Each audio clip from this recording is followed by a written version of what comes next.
오늘 찬양 이따가 한 번 더 했으면 좋겠다는 생각이 듭니다. 오늘 우리가 읽는 본문하고 요셉의 삶과 참 너무나 잘 어울린다는 생각이 들고요.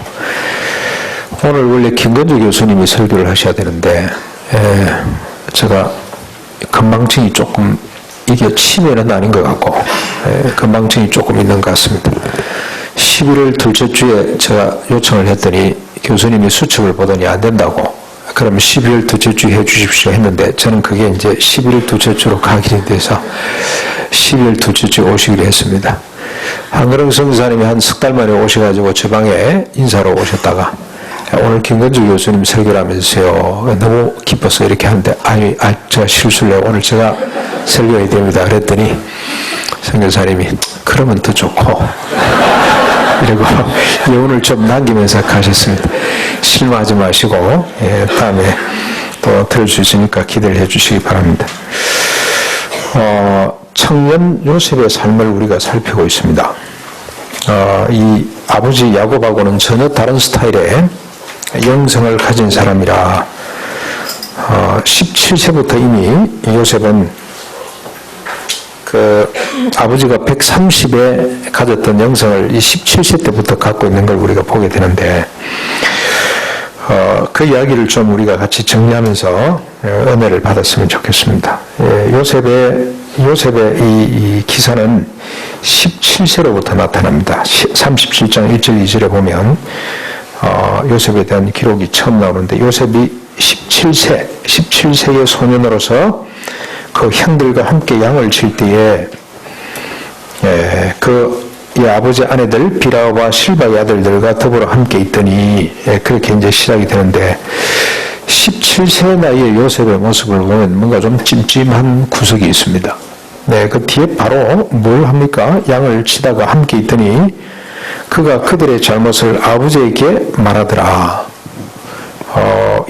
사실 배가 다른 형제입니다만 형들이죠. 지금도 이런 가정이 들어있잖아요. 지금 우리 현대사회도. 그런데 옛날만 해도 저희 어릴 때만 해도 우리 동네 이 유지들은 부인이 적어도 한 2-3명 정도는 다 됐어요. 소생들이 다 다릅니다. 그런데 얼마나 형제들이 똘똘 뭉쳐가지고 의족해 지냈는지 모릅니다. 그때는 서로 책임을 지는 이렇게 심각하게 질투가 있고 그랬겠지만 서로 의롭게 살았었습니다. 근데 요셉의 형제들은 그렇지 않았다는 걸 짐작할 수도 있고요. 아무튼 17세쯤 되면은 형들의 잘못을 어떻게 해야 됩니까? 좀 이렇게 숨겨주고 같이 맞장구를 떠주고, 그렇지 우리 아버지가 정말로 참 꼰대 그거 어쩌겠냐, 이렇게 서로 맞장구를 쳐주고 해야 될 거 아닙니까? 그렇죠. 아버지의 삶을 보십시오. 정말로 이 자식들이 상처 많은 자식들이거든요. 자기 어머니는 완전히 뒷전이에요. 약복강을 건들 때 하는 거 한번 보십시오. 이 자식들이 상처가 얼마나 많겠습니까? 그래서 아버지를 놓고 같이 막 뒷담화를 하고 막 그냥 그랬을 때 그냥 같이 맞장구를 쳐주면 형들이 정말로 좋아했을 것 같은데, 거기다가 아버지가 특별히 또 차별을 해가지고 채색 옷을 입혀놨죠. 이놈이 말이지 쪼로록 달려가서 아버지한테 메주알 고주알 전부 다 고자질을 해버리니 이게 여러분 이해가 잘 됩니까? 조금 버르장머리 없고 철부지 갖고 오는 생각이 드시죠?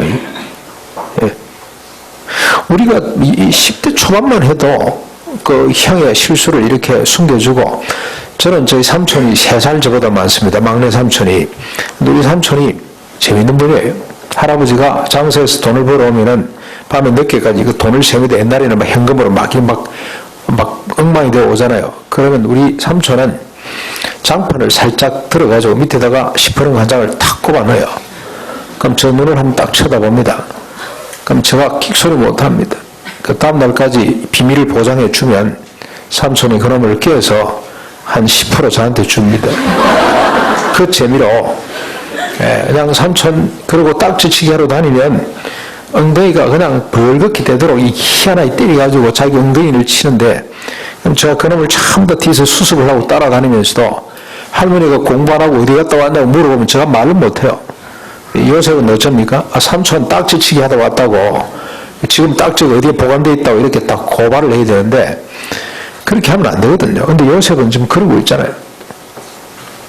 거기다 채색옷을 입었죠. 얼마나 기가 찼겠습니까? 형들이 그냥 막 눈에 가시처럼 그렇게 생각하고 있는데 형들이 염장을 지르는 짓을 또 해요. 꿈을 꾸고는 형들 들어보라 그러고 내 뱃다는 내 곡식다는 서 있고 당신들이 전부 다 절하더라. 뭐 하는 겁니까 이게? 그것도 한 번이 아니고 더불어 그냥 이제는 부모들 앞에도 이 해와 달과 이런 별들이 나한테 절을 하더라. 이건 미련한 겁니다 이게. 이러면 안 되잖아요. 형들이 지금 분위기가 어떻다는 걸 알고는 빨리 좀 눈치 있게 코치게 해야 되는데 눈치 코치도 없는 철부지 미련 덩어리라는 생각이 듭니다. 그러다가 형들한테 죽임을 당할 건데 루벤하고 유다가 또 가운데서 애원을 하다시피 해서 살려내고 결국 애굽으로 종으로 팔려가지고 종으로 팔려가서는 멀쩡해요. 그렇죠? 그래서 우리 이런 생각을 할 수가 있어요. 이 요셉이 형들한테 댕꼴을 한번 당하고 정신 바짝 차렸구나. 그렇게 생각할 수 있는데 그렇습니까? 하여튼 이따가 한번 보시죠. 가서는 얼마나 보디발이 집에 열심히 일을 했든지 종으로 팔려 노예로 팔려간 겁니다. 얼마 있지 않아서 바로 가정 총무가 되고 모든 가사를 전부 다 책임을 지는 이런 위상, 이런 위치에까지 오릅니다. 그런데 유혹이 닥쳐왔죠. 보디발의 아내가 요셉이 아마 잘생겼던 것 같습니다. 거기다가 사람이 또 뭐 참 지혜롭고 뭐 일도 잘하고 이러니까 붙들고 어쩝니까? 날마다입니다. 날마다 붙잡고 나와 동침하자. 그랬더니 이 사람이 요셉이 피해버렸어요. 근데 어느 날 집에 들어갔는데 아무도 없고 두 사람만 맞닥뜨렸는데 그냥 물고 늘어진 겁니다. 옷을 붙잡고. 그랬더니 요셉이 옷을 벗어 던져버리고 도망을 갔습니다. 이 연정이 한순간에 분노로 바뀌어가지고 자기 남편한테 이렇게 뒤집어 씌워서 옥에 갇히게 되는데 옥에 갇힌 요셉은 그곳에서 얼마나 또 충실하게 일을 했던지 금방 옥사장이죠. 옥사장의 마음에 들어서 옥의 모든 일을 도맡아는 재수까지도 도맡는 옥의 총무가 또 됩니다. 그래서 인생이 한번 댕꼴을 봐야 인간이 되는구나 이렇게 생각할 수 있는데 전혀 그렇지 않습니다. 그러다가 술 맡은 사람 또 떡 맡은 관원장이죠. 최측근 바로의 최측근 핵심 이 권력을 가진 사람이 어떻게 실수를 해서 들어오게 되고 그들을 만나서 결국 바로의 꿈을 해석해 주므로 애굽의 총리가 되고 그리고 이제 뭐까지 합니까 나중에 7년 풍년과 흉년 정책을 잘 수립해서 인류를 구원하는 이 기근으로부터 기아로부터 아사로부터 구원해내는 엄청난 일을 이제 이루게 됩니다. 이게 17살에 들어가서 30세에 총리가 됐으니 총리되고 7년 풍년 그 다음에 또 7년 흉년. 근데 지금 오늘 이번 주 우리가 읽은 기사까지는 요셉이 37세, 38세 되던 때까지 청년 요셉의 삶을 우리가 살펴보게 됩니다. 이야기를 가만히 들여다보면 철부지가 고난을 통해 어른으로 성장해가는 이 성장 스토리 같다는 이런 이미지를 우리가 갖게 되는 거죠. 아니면은 자신의 꿈을 끝까지 놓지 않고 이루어내는 어떤 의지의 집념의 이 사나이 같은 이런 청년 같은 이런 이미지를 우리가 얻게 됩니다만 전혀 그런 이야기가 아닙니다. 처음부터 끝까지 이 기사 처음부터 끝까지 17세로부터 38세, 39세 때까지 요셉이라는 사람은 고통의 현실을 정면으로 대면한 사람입니다. 대면. 여러분 형들 고자질한 거 한번 살펴보실까요? 형들이 어떻게 삽니까? 그 형들 삶을 여러분 한번 살펴볼 필요가 있습니다. 어땠습니까? 형들이 야곱의 10아들들 요셉 이후로 10아들들 쭉 11번째 아들인데 어떻습니까? 루벤은 큰아들입니다. 루벤은 자기 어머니를 범했어요. 이 모세율법에 의하면 이런 자식은 바로 현장에서 죽어야 됩니다.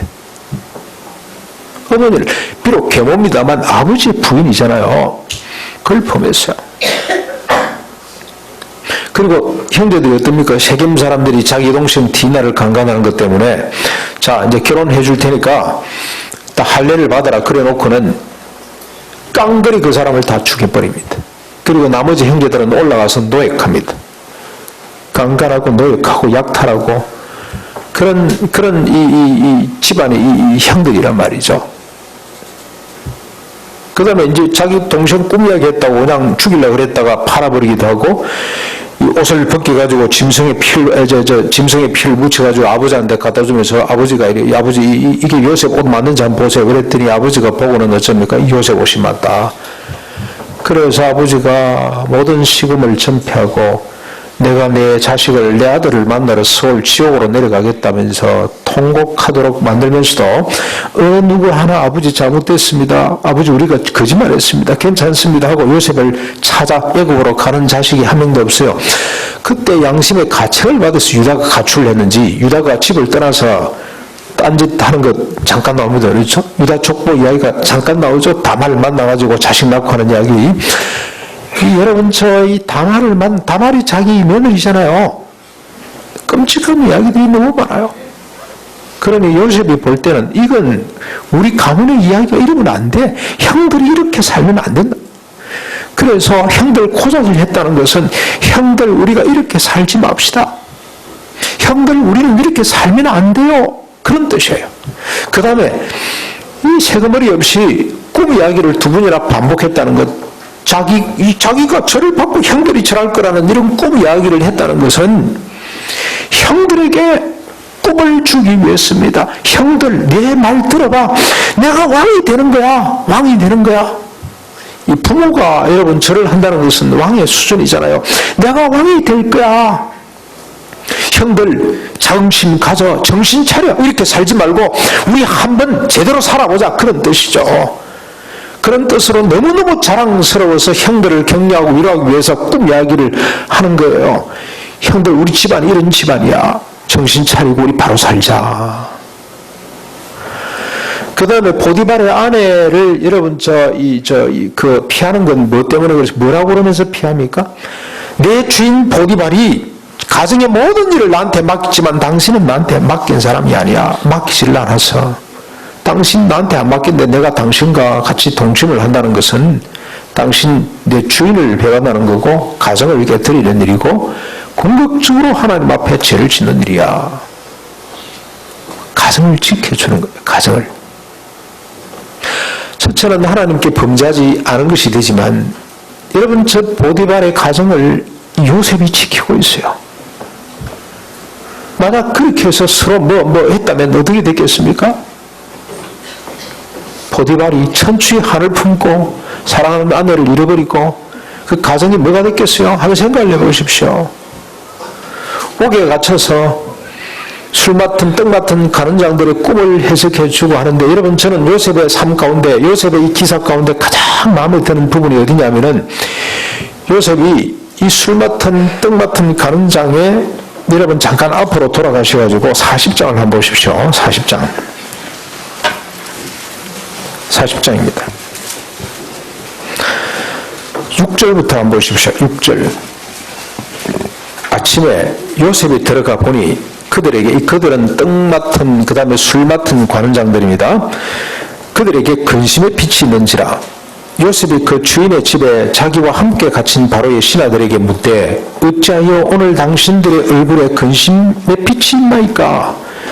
그들이 그에게 이르되 우리가 꿈을 꾸었으나 이를 해석할 자가 없도다. 요셉이 그들에게 이르되 해석은 하나님께 있지 아니하나이까? 청하건대 내게 이르십시오.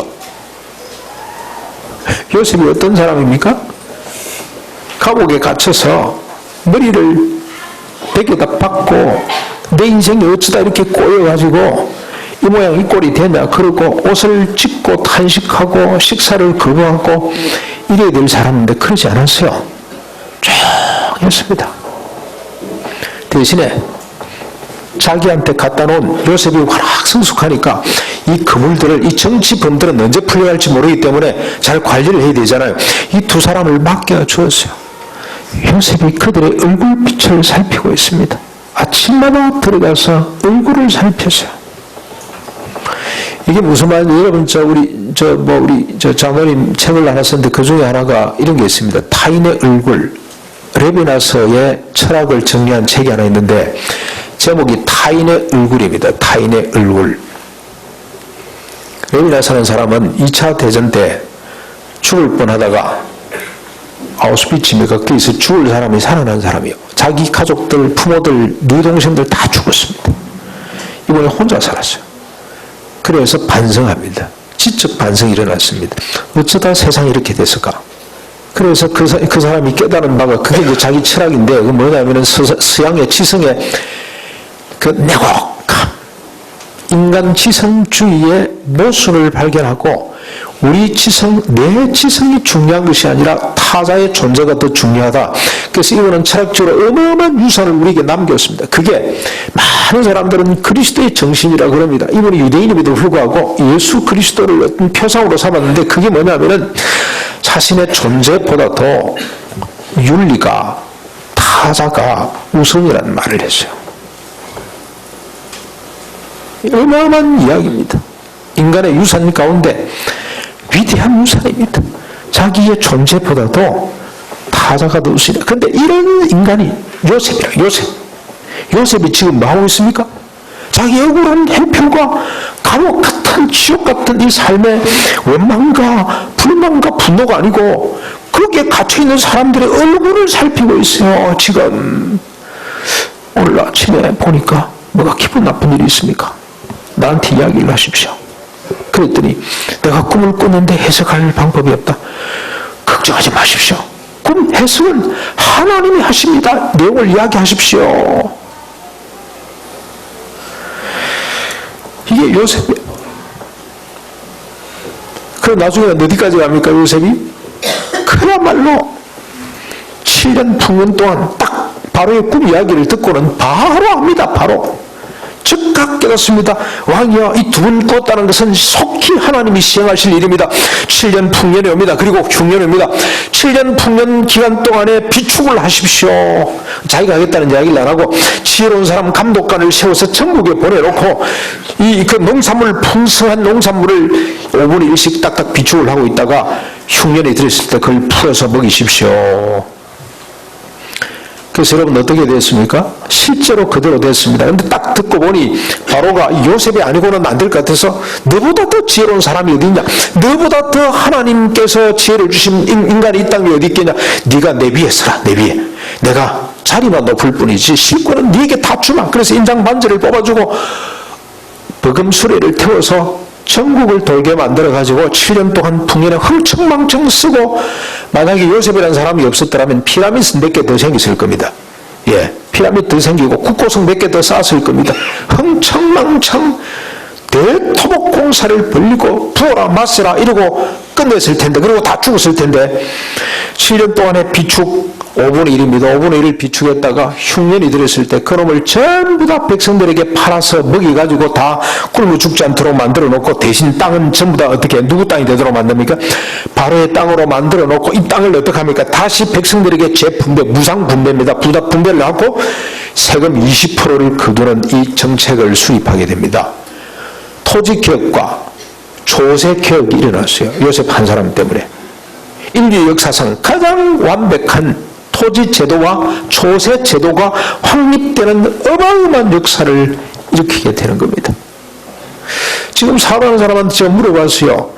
직접 간접세, 법인세, 소득세 다 해서 20%만 거두면 살만하겠냐? 사업할 만하겠냐? 그랬더니 그렇게 하면 되면 못할 일이 없다. 못할 일. 여러분 우리가 식당 걸되면 세금 다 20% 내고 나면은 식당 가서 우리가 세금 안 내도 돼요.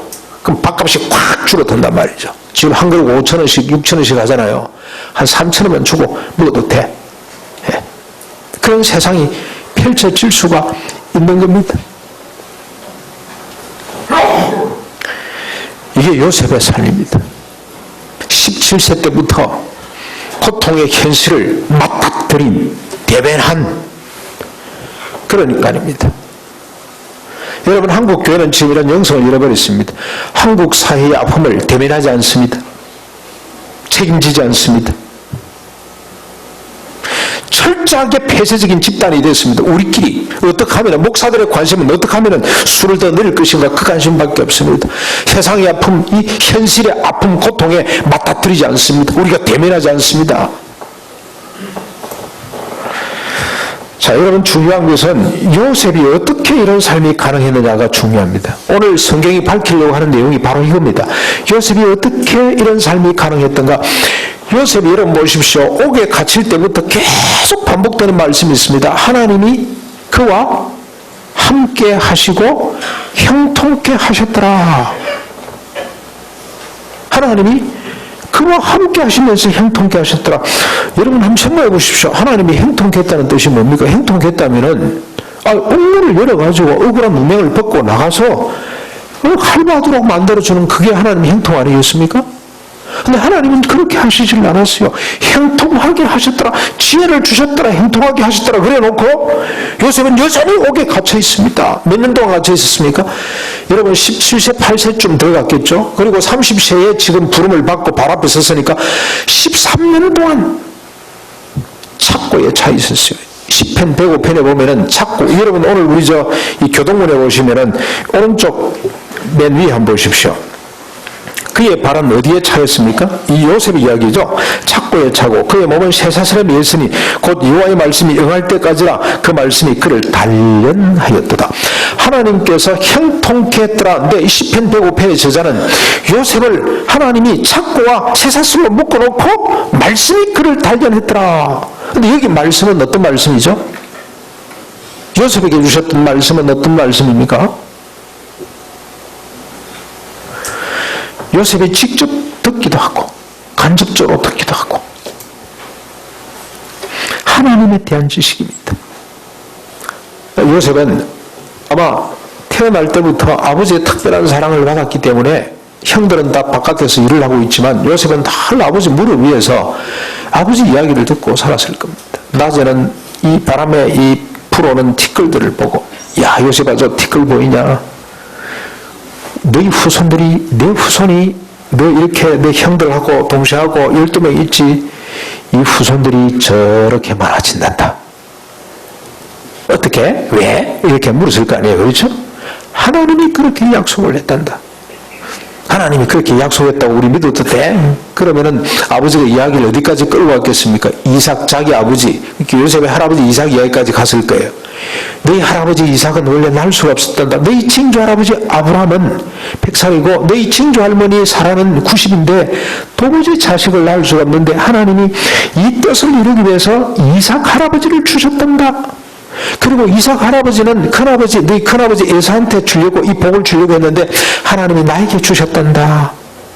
그게 너희들 12명이 이렇게 난 것은 하나님이 그 뜻을 이루기 위해서란다. 그리고 자기 아버지가 에사하고 이야기하는 걸 봤고, 그 다음에 자기 외삼촌, 외할아버지죠. 외할아버지 라반하고 이야기하는 걸 또 들었어요. 하나님이 함께 하심으로 복을 주신 이야기를 계속 듣고 있습니다.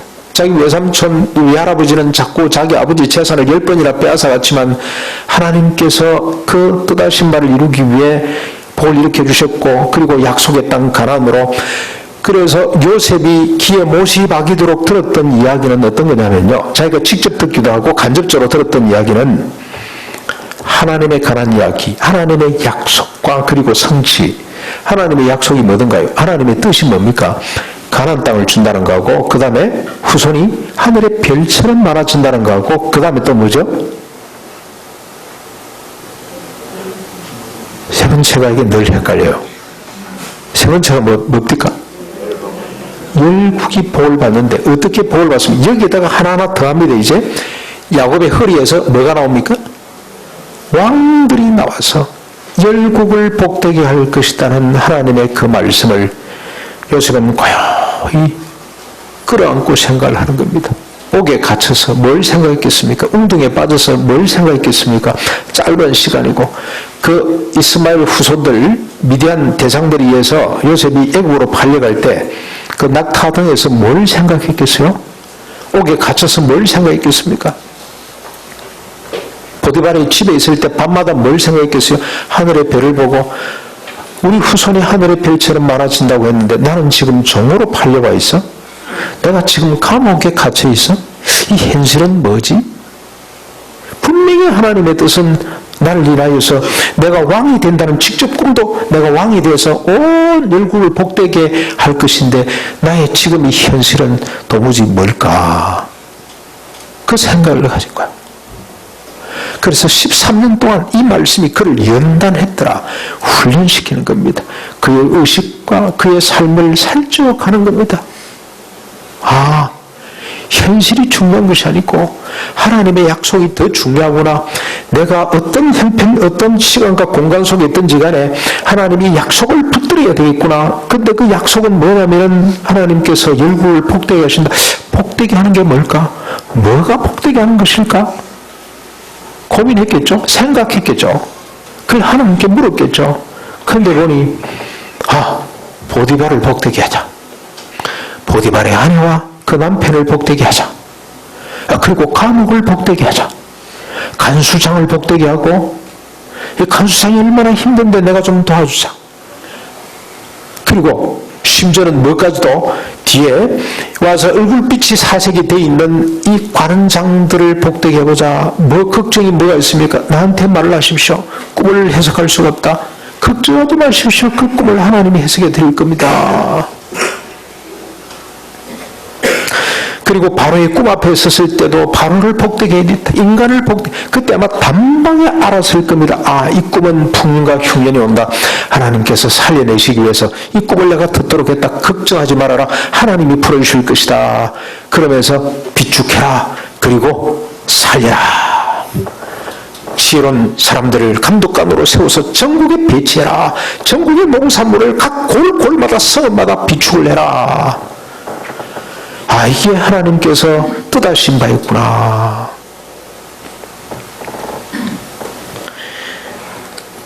그게 여러분 시편 105편에 있는 말씀. 근데 궁극적으로 시편 105편은 이 하나님께서 이 요셉에게 함께 하시고 요셉이 착고에 처해서 말씀으로 연단이 되고 그를 통해서 열국 사람이 그 다음 이스라엘 이제 하나님의 언약의 백성들은 말할 것도 없고 열국의 사람을 하나님께서 먹이신 것은 결론이 뭐냐면은 아브라함에게 맺으신 언약을 이루기 위함이었고, 그 다음에 여러분 105편 넘어가서 한번 보십시오. 맨 마지막 절에 아주 기가 찬 말씀이 하나 있습니다.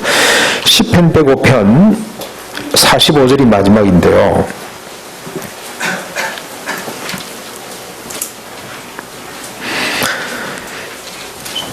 쭉 요셉 이야기가 나오고 그 다음에 모세 아론 이야기가 쭉 나오고 난 뒤에 42절부터 한번 보십시다. 하나님께서 광야 이 40년 동안 이 백성들을 이끌어 주신 이야기도 쭉 하고 난 뒤에 42절 이렇게 하시면 그의 거룩한 말씀과 그 종 아브라함을 기억하셨습니다. 거룩한 말씀 하나님의 언약과 아브라함에게 주신 하나님의 언약, 가나안 땅을 얻고 하늘의 별처럼 많은 큰 민족이 되어서 열국을 복되게 하겠다는 하나님의 그 언약을, 그 말씀을 기억하셨습니다. 그의 백성이 즐겁게 나오게 하시며 그의 택한 자는 노래하며 나오게 하시고 여러 나라의 땅을 그들에게 주시며 민족들이 수고한 것을 소유로 가지게 하셨으니 이는 그들이 그의 뭘 지킵니까? 율례를 지키고 그의 율례를 따르게 하려 하심이라. 할렐루야. 그의 율례를 지키고 그의 율법을 따르도록 하기 위해서 모세 손에 딱 들려준 그 율례를 따르도록 하기 위해서 하나님께서 아브라함, 이삭, 야곱, 요셉, 모세, 아론을 통해서 지금까지 이끌고 오셨다는 겁니다. 요셉은 그 가운데 한 사람입니다. 하나님의 이 언약을 꽉 붙들고 있었던 사람입니다. 그래서 그런 현실에 함몰당하지 않고 현실을 훌쩍 뛰어넘어 그 현실을 복되게 만드는 사람이 될 수가 있었습니다. 이 스토리를 놓치면 안 됩니다. 이 스토리를 놓쳐버리면 요셉이 인간적으로 그 고생을 극복하고 내서 나중에는 품성이 넓은 사람이 돼서 형들 다 품어내는 사람이 됐다. 휴머니즘입니다. 휴머니즘. 그런 이야기를 쓰려고 여기다 기록한 거 아닙니다. 요셉은 그렇게 훌륭한 사람이 된 사람이 절대로 아닙니다. 그러면 우리는 죽었다 깨어나도 이 말씀에서 은혜를 못 받습니다. 요셉처럼 살 자신이 없기 때문에 안 됩니다. 우리는 38년 된 입술의 한마디 상처도 아직까지도 기억하고 있는데 다른 건 다 잊어버리도 상처를 얼마나 잘 기억을 하는지 틈만 나면 보복하려고 하는 것이 인간인데 요셉은 다 잊었잖아요. 근데 잊은 비결이 뭐던가요? 형들이 나를 이곳에 팔았다고 생각하지 마십시오. 하나님이 당신의 뜻을 이루기 위해서 나를 이곳에 먼저 보냈습니다. 그러니 형들이 불쌍할 수밖에는요. 그 형들을 끌어안을 수밖에는요. 사랑하는 성도 여러분, 오늘 하나님께서는 우리에게 요셉이 상상할 수 없는 꿈을 주셨습니다. 첫 번째는 앞에 있는 이게 꿈입니다. 여러분 양쪽에 걸려있는 이게 하나님의 꿈입니다. 우리 비전이 아닙니다. 우리를 불러 자녀 삼으신 하나님의 꿈이 여기에 있습니다. 요셉이 어떤 상황 가운데서도 하나님이 주신 그 언약, 우리 형들이 나한테 절하게 될 것이며 심지어 부모, 형제들이 나한테 절하게 될 것이다, 내가 왕이 될 것이다는 그 꿈을 간직했기 때문에 그가 현실을 초월해서 복을 끼치는 사람이 된 것처럼 오늘도 우리가 붙잡아야 될 꿈이 뭐냐, 하나님의 꿈이 뭐냐면 바로 이겁니다. 이거 여러분 한번 생각해 보십시오. 이 읽을 때마다 가슴이 그냥 터질 듯한 감동이 넘칩니다. 예수 우리를 부르신 그분을 알므로, 예수 그리스도 그분을 알므로, 그분의 십자가 부활을 우리가 믿음으로 어떻게 됐다고요? 하나님의 뜻이 뭡니까? 하나님의 소망이, 하나님의 한이 뭡니까? 생명과 경건에 속한 모든 것을 우리에게 다 주셨습니다. 생명을 우리에게 주셨어요. 생명. 근데 이 생명이 뭐냐? 이 생명이 뭡니까? 생명과 경건에 속한 모든 것을 우리에게 주셨는데 이 생명과 경건에 속한 것이 뭡니까? 생명이 뭐지? 우리가 생명이라는 말은 정말로 우리에게 감동이 되고 은혜가 되고 참 날마다 들어야 될 말인데 과연 생명이 뭘까? 영원히 사는 거요? 맞습니다. 영원히 사는 그거 생명입니다. 생명은 죽으면 안 되잖아요. 생명 그 자체는 영원히 사는 겁니다. 그렇죠? 생명이 뭐냐? 복잡한 게 없습니다. 바로 밑에 있잖아요. 바로 밑에. 뭐죠? 그 다음에 세상에 썩어질 것을 피하고 세상의 정욕, 육신의 정욕, 안목의 정욕, 이생의 자랑 이런 것들을 피하게 된다 이 말이죠. 생명을 가졌기 때문에 피합니다. 육신의 정욕, 요즘은 육신의 정욕을 상품화하는 시대에 우리가 살아갑니다. 우리 젊은이들 보니까 여러분 우리가 이 컴퓨터가 말이죠 계속 말썽을 부려요. 원래 저는 네이버로 장착이 딱 들면 네이버가 나오도록 되어 있는데 어떤 날 보니까 이상한 게 나요. 안에서 자기가 마음대로 이렇게 돌아가요. 알고 봤더니 이게 바이러스 등이 들어와가지고 이걸 막 돌려버리는 것 같아요. 근데 그런 걸 치료하려고 그러면 또 이상한 게 또 막 묻어오고 그래서 요즘 원격 조정을 아예다가 그냥 바탕화면에다 올려놨어요. 요즘 참 세상이 좋아가지고 원격 조정을 해서 자기들이 다 와서 치료를 해줘요. 이게 바이러스가 들어왔네요. 바이러스가 언제 들어왔어요? 물어보면 자기도 모른대요. 어떻게 들어왔는지. 뭐 때문에 그런 게 들어와 있냐고. 근데 그거 한 단계만 더 들어가면은 그 다음 엄나물이 옆에 쫙 뜹니다. 이게 오늘 현실입니다. 현실. 이게 감옥입니다. 감옥. 제가 보니까 요셉이 바로의 감옥에 갇혀 있는 것처럼 오늘 우리 젊은이들이, 오늘 이 땅의 사람들이 감옥에 갇혔구나. 그런데 우리가 생명을 소유한 사람들은 이 감옥을 이길 수가 있습니다. 그러다 보면은 10분이 안 돼서 구역질이 납니다. 구역질. 또 어떤 사람들은 내가 왜 이러고 있지? 이런 생각이 듭니다. 어떤 청년 하나가 고민을 털어놨어요. 어떤 우리 자매는 늘 자기 집을 이렇게 책상을 정리를 잘한대요. 만약에 교통사고 났을 때 누가 내 자리에 와서 내 유품을 정리한다고 하면서 보고 이야 엉망이 되어 있을 때 얼마나 실망을 할까. 그래서 늘 하는데 그랬더니 어떤 남자 청년 하나가 나는 늘 컴퓨터 정리를 하고 제가 그 동산에 가서 하나 죽고 나는데 어제 저녁에 보던 야동 정리를 못해서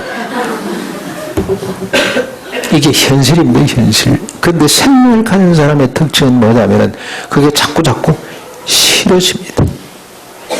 자꾸 재미가 없어져 갑니다. 그러고 있는 자기 자신이 너무 비참해져 갑니다. 내가 왜 이러고 있지? 그래서 후회가 자꾸 생깁니다. 근데 그렇지 않은 사람은 감각이 없습니다. 감각. 생명을 갖지 않은 사람은 감각이 없어요.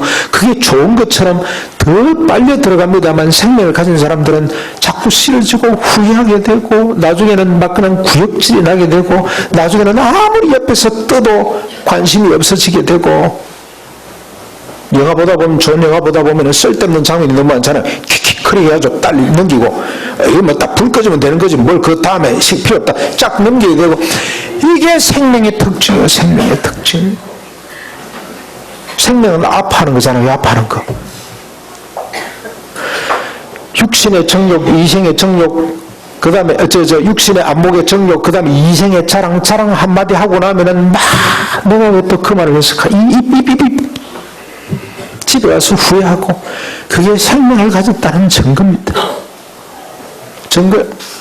뭔가 조금 두 사람 있다 10분만 대하면서 그러면 은근히 자랑하잖아요. 그래 놓고는 가서 내가 또 왜 하나님 나는 언제 벙어리가 되나요?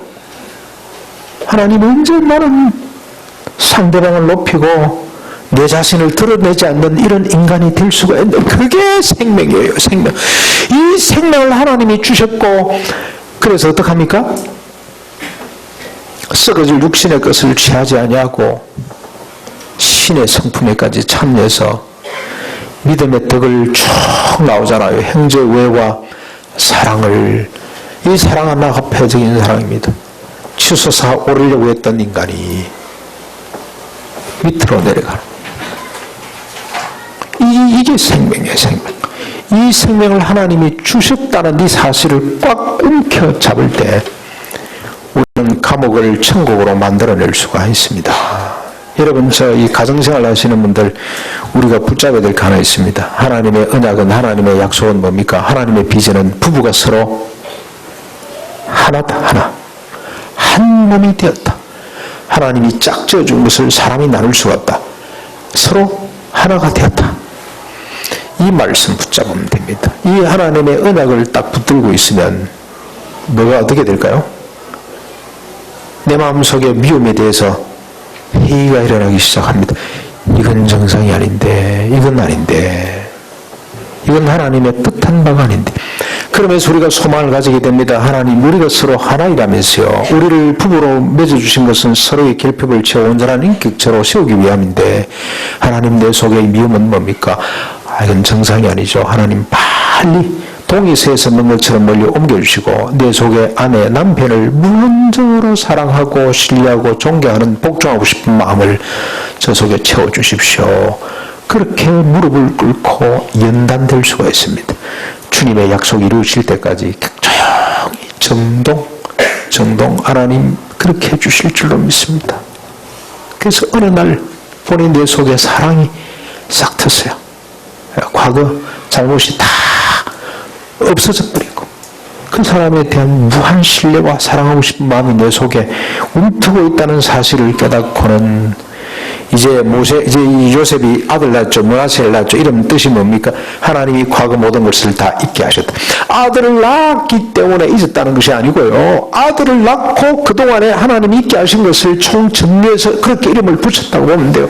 여러분 용서해라. 이게 하나님의 비전입니다. 용서를 하다 보면은 이미 하나님 웬 은혜입니까? 용서라는 법을 주시니 감사합니다. 그 상대방은 배난 거 아무것도 없어요. 근데 이미 내가 용서했다는 것 자체가 감사해서 넘치는데 어느 날 보니까 상대방도 바뀌어 있어. 그때 하나님 앞에 손을 들고 감사하는 겁니다. 하나님 이렇게 하나님이 선물을 주셨네요. 그래서 둘째 아들 이름은 뭡니까? 므낫세하고 에브라임 뜻은 뭐죠? 2배 결실을 주셨다 이런 뜻입니다. 더블로 주셨다 그런 뜻이에요. 나는 하나밖에 주님 말씀 때문에 하나 순종한 것 같은데 주님은 2배나 주셨네요. 그런 고백이 그의 이름 가운데 나타나는 겁니다. 이런 역사가 나타나게 될 줄로 믿습니다. 하나님의 언약을 붙드십시오.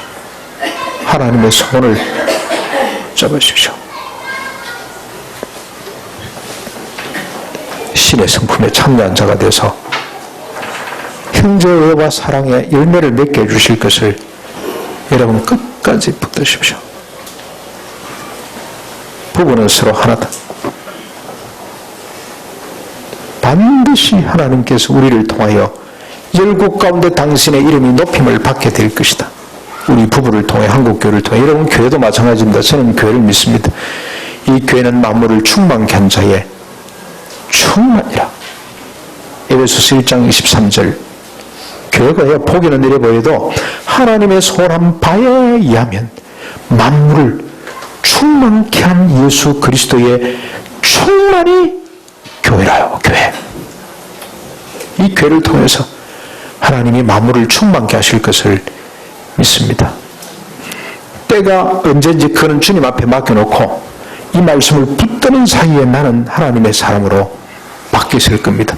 발 앞에 당당히 서 있는 요셉의 모습을 보십시오. 발 앞에 서서 얼마나 당당히 서 있습니까? 30세 젊은 청년이 역사 앞에 서 있는 그 모습을 상상하시고 우리가 이 믿음으로 우리 그런 자녀들을 길러내고 우리 자신들이 하나님 앞에 바로 설 수 있는 내 자랑과 내 욕심은 다 사라지고 오직 주님만, 나를 보는 것이 아니고 주님을 보는 우리 성가대에서 좀 전에 불렀던 그 찬송 우리 같이 한 번 더 들었으면 어떻겠습니까?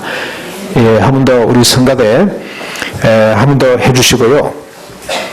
우리도 옆에 자막 나오는 거 보고 따라서 그냥 몰라도 한번 해보십시다.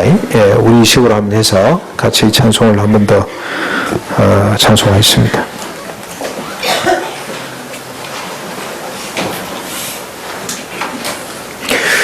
오늘 저 성가대 대원들도 이 연습 준비하면서 은혜 많이 받으셨죠? 좀 다르죠, 그죠? 우리 같이 한 번 더 찬양을 듣도록 하겠습니다. 내 삶이 먼저였는지, 주님이 먼저였는지, 이제야 내 뒤를 돌아봅니다.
아멘. 모든 지식과 자랑 주 십자가 뒤에 숨겨두고 주님만, 내 주님만 나타나기를 원한다. 내 주님이 어떤 주님입니까?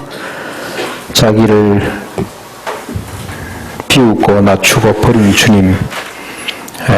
다시는 자기 자신을 위해 살지 않고 오직 이 고통받는 타자를 위해 살도록 하시는 그 주님, 그 주님이죠. 그 주님만 나타나기를 바랍니다. 악을 악으로 갚지 않고 사랑으로 악을 이기는 주님, 나보다도 남을 더 낫게 여기고 각각 자기를 돌아볼 뿐만 아니고 다른 사람을 돌아보게 하시는 주님, 그 주님 십자가 지고 날마다 자기를 부인하며 살아가도록 하시는 주님, 그 주님만 바라봅니다. 그런 뜻입니다. 얼마나 감사한지. 이게 하나님의 뜻입니다. 우리 의지로 되는 것이 아니고 하나님이 그렇게 만들어 주셨습니다. 제가 한번 기도하겠습니다. 하나님 아버지 감사합니다.